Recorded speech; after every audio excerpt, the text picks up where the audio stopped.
Now at 10:05, Native tribes get together at Downstream Casino for the preservation of their culture. We'll explain. Plus, Marian Days. Portage is getting ready for Marian Days. I'm Fernanda Silva, and I spoke to the CEO of a business who is expecting a lot of visits in the upcoming days. And 5 Native tribes get together. The 4 states' most watched news starts now. City of Joplin is a step closer to restructuring its public transportation thanks to a grant. This is KOAM News at 10. I'm Dow Quick. KOAM's Amber Jenkins spoke to officials about their plans for the transportation grant money. The City of Joplin was awarded $400,000 from the Federal Transit Administration. City officials are planning to use the money to restructure the public transportation system and possibly expand it. We know that our transit riders and participants are bigger than Joplin. They're more regional in nature. So we hope to reach out to our stakeholders as well and our regional partners to develop a program that meets the needs of the whole area. Mostly older people, handicapped. They have to go in with walkers or scooters or wheelchairs. They got the lift on the cars. They just have to just go and get where you need to go, to the doctor or to the store. Evelyn uses public transportation to go to doctor's appointments or to the senior center or to just get out the house. With better structured public transportation, not only that Evelyn will get out easier, but relieve some stress off her daughter. And then she comes back and gets me on Tuesday and Friday because she gets off early enough. But Monday, Wednesday, and Thursday I have to use the maps. The city currently offers a trolley for public transport, but due to high demand and lack of drivers, the trolley system is a work in progress. We've been really struggling with the trolley system to maintain and keep that going to meet the needs, and we're relying more heavily now on by schedule call-in service, which is helpful. It's something at this point, but we really need a more comprehensive and dynamic programs. And the map you have to call several days in advance. You can't call up and say, well, I need to go to the doctor today, and they take you. You can't do that. Joplin officials say this grant money will allow them to plan the public transportation system with longevity in mind. Reporting in Joplin, Amber Jenkins, KOAM News. The Federal Transit Administration also gave a grant to the Cherokee Nation. We reached out for comment, but we did not get a response. The City of Joplin today announced that their 32nd Street widening project is progressing steadily. Starting Monday, a portion of West 32nd Street will be closed, specifically from Iron Gates and Arbor Road to the west side of the Westbury neighborhood entrance. The city expects the project to be completed by late fall, barring weather delays. The funding came from the Capital Improvement Sales Tax, which voters approved back in 2014. You can learn more about the progress on the KOAM News Now app. Not one, but 2 governors were in Pittsburgh today. One was Kansas Governor Laura Kelly. The other was New Mexico Governor Michelle Lujan Grisham. The governors were in town to learn how New Mexico can improve its higher education institutions. They visited Pitt State's Center for Reading, which stands for Research, Evaluation, and Awareness of Dyslexia, to see how it helps people with the condition. Those tools have to be developed for those students, otherwise all those opportunities don't make a difference for them. And that's wrong. So what I'm learning is connect it to the university, connect it to economic development, and last, the center's intensive work so that no student is not benefiting. So you can do it early. Governor Kelly also stopped by Pittsburgh's Block 22 to learn about the latest developments there. Boy, it is hot and we're not getting a break anytime soon. Chief Meteorologist Doug Heddy. No, again for us today, well above normal, but we had a lot of clouds, so it kept us a couple notches below 100 in most areas, which is good, but still extremely hot. 98, average high is 91 degrees. Heat advisories continue tomorrow into Friday, reevaluate as we head into the weekend. And we did see those clouds kind of rotate through southwest Missouri, even a few showers a little bit earlier this evening. Besides that, it's pretty quiet. We're going to stay pretty quiet as we go through the rest of the overnight hours. But look at these temps, 85, 86, 87 after 10 p.m. We still have a heat index, the way it actually feels, still into lower 90s. So it's super hot. It's super humid. In fact, we're going to start to warm up even more as we go through the next few days. We're going to be talking about that here in just a bit. See you soon. Organizers expect Marian Days this year to draw pre-pandemic attendance numbers. They say the event is around 80% ready to kick off next week. KOAM's Fernanda Silva has that story. Even though this is Tian May's 5th year in the United States, this summer will be her first time participating in the Marian Days. It's my dream because it's a very famous celebration. Everyone who come here is a miracle. And with me, it's a miracle too. With my family too, it's a miracle for me to come here. The religious sister and graduate student traveled hours from Connecticut to Carthage to join other Catholic Vietnamese and descendants to celebrate their country's culture and religion. A big celebration for every Vietnamese who is staying in the U.S. To give thanks to God and Mother Mary for their surviving from fleeing from Vietnam during the time of war. Visitors come from all over the country and traditionally choose to camp outside. About 100 tents like these ones are already up for Marian Days. The organizers are expecting pre-pandemic numbers this year. Almost 70,000 people should come for the event. With the possibility of triple-digit temperatures, attendees might seek ways to stay cool, just as they have done in previous editions of the event. The local IMCA says they have more day visits during the Marian Days than the rest of the year combined. We've had that break with COVID, so last year was the first year that it came back. It was a little smaller crowd, but we're expecting the bigger crowd this time. We could see anywhere between in a 5-day period, anywhere between 800 to 2,000 of them easily come through our door. Selling day passes, IMCA offer attendants not only a fun time at the pool, but also a place to charge their phones, connected to Wi-Fi, and take a shower. We definitely ramp up our staff, so we'll have additional lifeguards so that we can take on a bigger swimming load in our pools. And then we, of course, will have the AC cranked like no other so that they can come and enjoy the cooler temperatures inside our building. One of the organizers of Marian Days, Father John Paul, believes the heat is not going to stop the festivities. People sacrifice, especially the old people, 60, 70, spend the whole week out in this weather, sleep in tents like that. So it's more like a supernatural God's grace and gift, because according to human, nobody wants to be in hot weather, but it's because there's something drawing them here. So in Carthage, Fernanda Silva, KOAM News. That festival is held in recognition of the Virgin Mary and to honor Vietnamese martyrs. It's going to start on Thursday of next week. It has programs in both English and Vietnamese, so everyone can participate. Organizers expect people to be putting up their camping tents this weekend already. For more information, go to our website. You know what that is, KOAMnewsnow.com. Still ahead, how some tribes are getting together in the area to preserve their heritage. Plus, the Lord's Diner in Pittsburgh hits a massive milestone for individuals they've served. We'll explain ahead on KOAM News at 10. The 12th annual Dagiha Language Conference wrapped up today. The conference focuses on the preservation of the native language and culture. KOAM's Jasmine Knight was there and has more. Every year at the Dagiha Language Conference, they work towards unity between the Osage, Omaha, Quapaw, Kaw, and Ponca tribes. The once united tribes created a safe space to share stories about history and language. Without your language, your culture's pretty dead. And so if you don't have your language with you, you don't have your ways about your clans and your learnings and the ways that you were taught by your elders. So this year, the theme of the conference was intergenerational learning.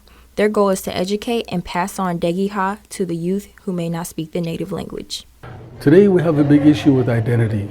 Our children want to be something or something else that they're not. And that's all fine, that's all well and good, but find out who you are first. Find out that you're Umaha. Find out who your parents are, your grandparents, where you come from, the clan, family that you come from. These are things that keep us grounded. For them, keeping the language alive not only educates, but prevents the culture from dying. Preservation is an interesting word because it's not just honoring the past, but making it relevant to our current day. tribal nation members as well as our future generations. And if we don't come together and do these things today, our fear is it'll be lost, and we don't want that to happen. So even though this conference focused on language preservation, they also hope to inspire the younger generations. Reporting in Oklahoma, Jasmine Knight, KOAM News. The event also hosted various speakers from each attending tribe. The Lord's Diner in Pittsburgh hands out meals to people in need every day. In fact, they've been handing out so many meals that today they handed out their 500,000th one. We went to a man named Johnny Butts. Officials say the fact that the meals are locally sourced adds to the excitement. Tonight we have a beef broccoli rice casserole, so it's like a Korean take on Chinese. And we have green beans, they're super good. And fresh tomatoes, locally donated from our local farmers here in town. So that's really cool. Yeah, and it sounds great. The Lord's Diner is located at 406 North Locust Street in Pittsburgh. Parsons, Kansas today celebrated the 33rd anniversary of the Americans with Disabilities Act. The celebration was downtown. It included guest speakers, free food, a dunk tank, live music, various games and activities.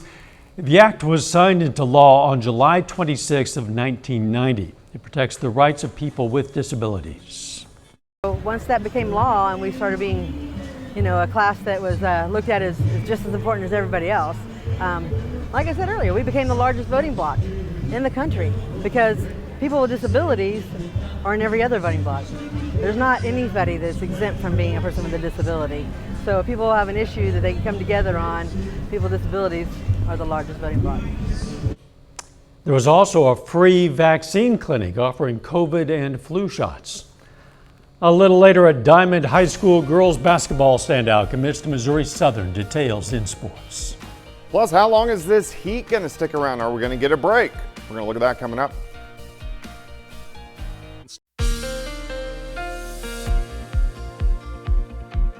Well, of course, another super hot day for us today. Temperatures upper 90s to near 100 in most locations, and it's still warm and muggy and kind of nasty out there for us right now. Nice shot, Indigo Sky Casino and Resort. Indigo is just outside of Seneca, Missouri. All right, so heat advisories continue. This is for Thursday. This is for Friday, kind of re-upping as we go into the weekend. We'll see what happens, but this is due to the high heat, high humidity, of course, that we've had over the past couple days.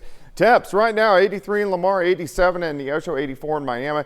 This is after 10 o'clock, 87 in Parsons. So our temps right now are almost where our average high is for this time of the year. In Joplin, 87 still feels like 91.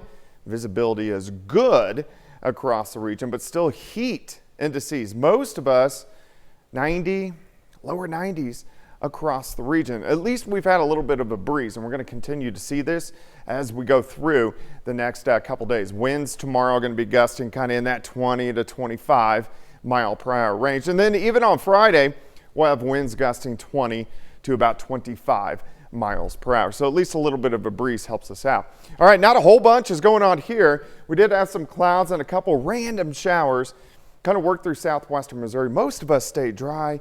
It's pretty calm out there right now. We're still tracking this big dome of high pressure. Our heat dome, you can see the spinning, the clockwise upper level winds around it keeps all the big storm systems to the north. Every now and then we get a wave that rotates around, but as long as this guy is in charge, we're not going to see much in the way of changes. In fact, let's jump a couple days down the road. Still there. As we head into the weekend, it actually moves closer to us. This allows our heat to expand even more as we go into early next week. So until it breaks down, which it finally looks like it's going to do late next week, we're going to have to deal with extreme heat. So I really don't see much in the way of a change until maybe next Thursday, Friday, and Saturday. Until then, this is what we get. All right, let's go through time. We're going to step through the next 48 hours. We start near 80. We'll move to the noon hour. 95 Nevada, 94 Neosho, 93 in Parsons. Let's go into the afternoon. Most of us 100, 101. You can see an isolated shower or two, very similar to what we have seen over the last 2 days. And again, an isolated shower tomorrow night into Friday can't be ruled out. You can see Friday morning, a couple hit and miss guys. Let's go into Friday afternoon. I'll stop at about 4:35 p.m. temperatures again, upper 90s to near 100 degrees. What about the heat index? Heat indices tomorrow, 105 to 107. If you're going to be outside, drink plenty of water. Of course, as we stay in this heat wave, heat indices again, triple digits by the time we head into Friday. Let's go straight across 100s for the next few days. Alert days, Thursday and Friday, due to the heat advisory. We'll see what the weekend does. 100 Saturday, 101 on Sunday. A few pop-up storms. I put possible alert days Monday, Tuesday, and Wednesday because the heat gets worse. 103, 105, 105, 100 on Thursday, and then maybe chilly 90s. Yeah, whether it officially crosses the threshold, whatever an alert day is, people need to be on the alert. It can be dangerous out there in these temps. You definitely do. Thanks, Doug. John Dales joins us now. Exciting news for Pitt State football fans today. Yeah, that's right. Actually, in more ways than one. More info on that coming up. And the Cardinals finish off their road trip in Arizona. Highlights from that game, a lot more on the other side.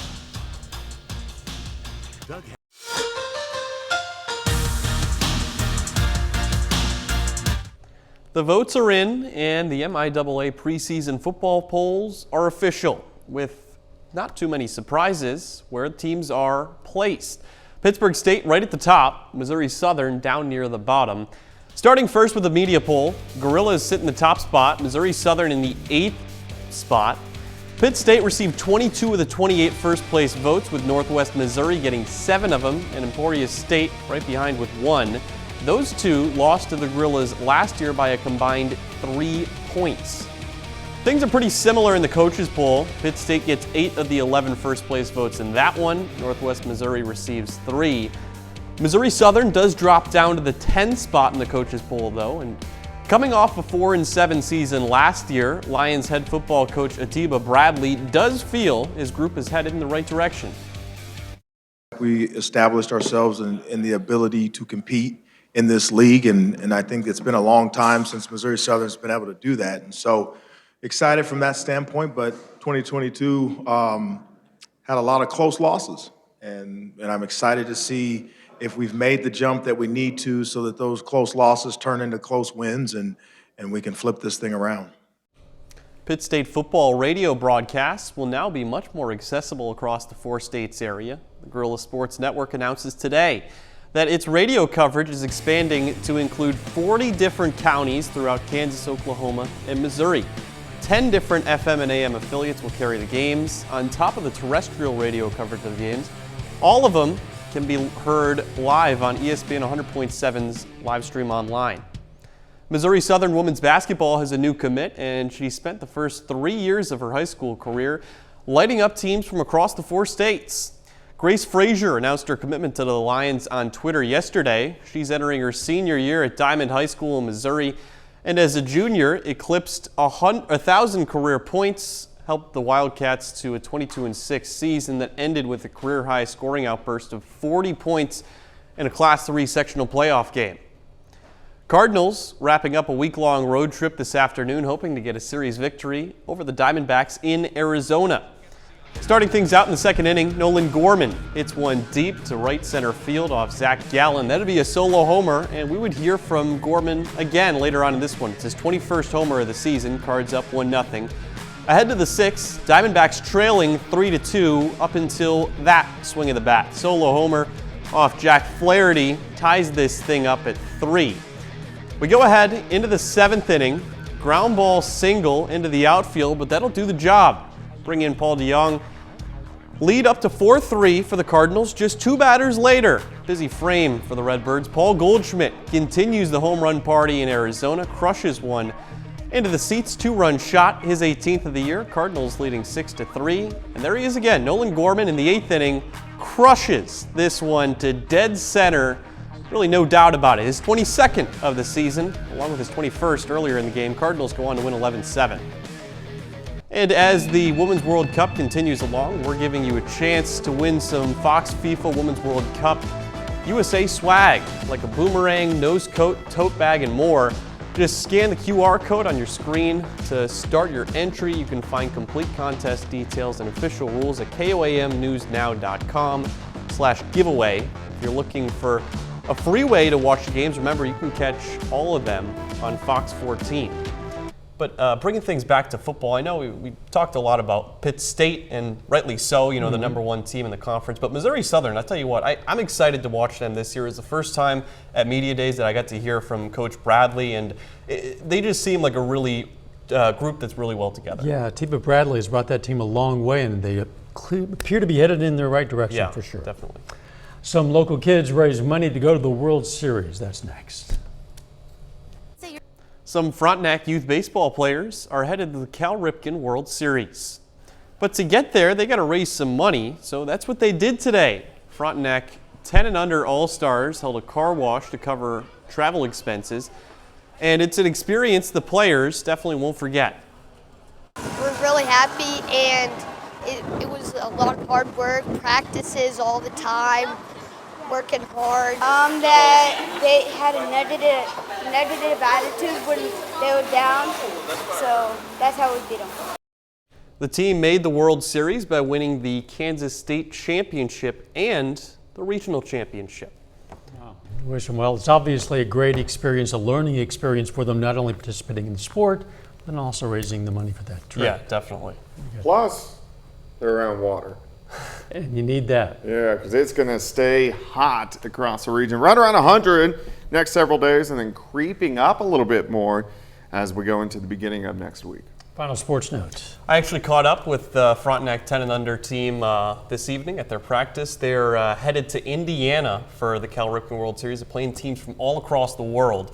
We're going to have a lot more on that tomorrow. Boy, we wish them well. Thanks for joining us. Morning show, 5 a.m. Let's make it a great